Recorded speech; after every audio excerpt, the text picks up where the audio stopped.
Welcome to Technical Tuesday. This is Frederick Zach, Senior Trading Strategist here at CMTrading. Today, we're going to break down the different type of trading orders or market executions that you could use towards your benefit by maximizing the most out of the market. But before we start, make sure to like, subscribe, and do share, especially if you find value in this presentation. It does help our channel grow. So do smash that like button as well. Now, people are not so familiar with these different type of orders, but we're going to break it down, all right, from the simplest to the more advanced.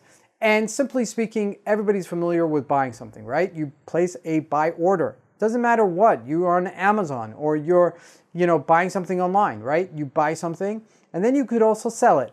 Now, the difference that you make on that, okay, hopefully you bought it at a lower price and you sold it at a higher price is what we call profit, right? You buy something at 5, you then flip it, sell it at 10, and you made $5. Now, how often does it happen in the markets? And it does happen often enough that the markets sell off, especially intraday.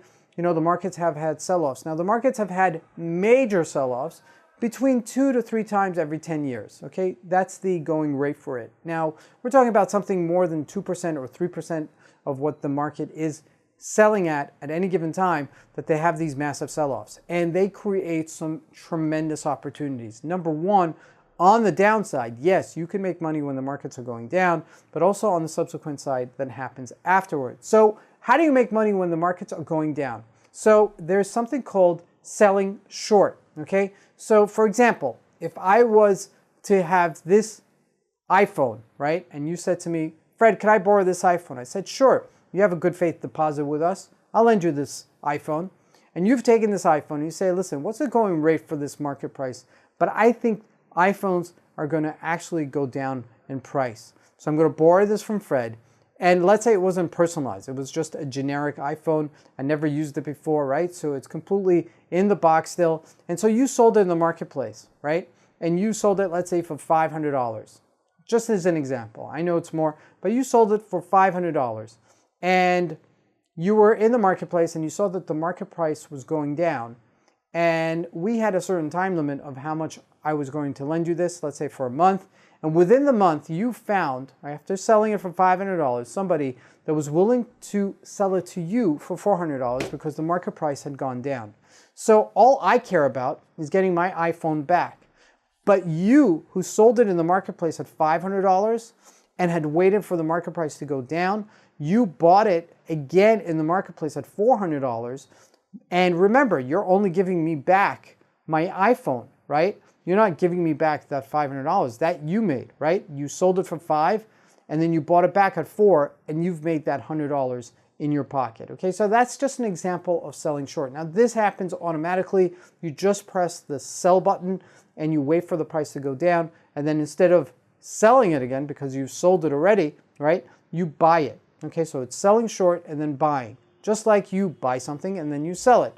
So those are the two major ways that people could make money in the financial markets trading it, okay, either up or down. Now, there are different types of orders as well, okay? There are orders where I don't have to be in front of the computer in order for me to do that. There's something called a buy limit order. So for example, if I'm anticipating that the market price is going to, in the short term, go down, and I think that buying Apple computers or buying Apple stock is a good investment for the long term, I'm going to place something called a buy limit order, which is just below the market price. And I'm waiting for it to hit that price. And at that price, I'm willing to buy it. Okay? That's when you sell, when you place a buy limit order. Okay? You're waiting for the price to go down and it executes. It only becomes a live market action once that price is actually met in the marketplace. Now, there's the flip side to it, which is a sell limit order, right? Where you place the market order above the current market price, and it's going to only sell once it hits that market price, all right? Which is very useful if you're not trading 24/7 and you want to just be in the game, but you can't be in front of the computer the whole time. Now, there's another type of order where it's a buy or a sell stop order, which basically says like this. If you're in a position already, let's say you bought Apple, right? And you don't want to lose so much money in it. So you place a stop order, okay, to stop it from going certain down, right? You could place it below your opening price, or you could place it above your opening price or the current market price, right? So if let's say you bought Apple at $10 and it's gone up to $150, but you're happy about it, right? But you don't want to see it go below $140, so you place a stop order at that $140 so it doesn't continuously hurt you on the way down, right? So these are protective measures for those type of traders that are not sitting in front of the computer the entire time. In order to place these type of orders, it's very simple. It's on the trading platform, whether it's the web trader or the MT4 trading platform. It's there and it's very usable. So maximize it, use it. We'll see you here next week on Technical Tuesdays. Have a good week, everybody.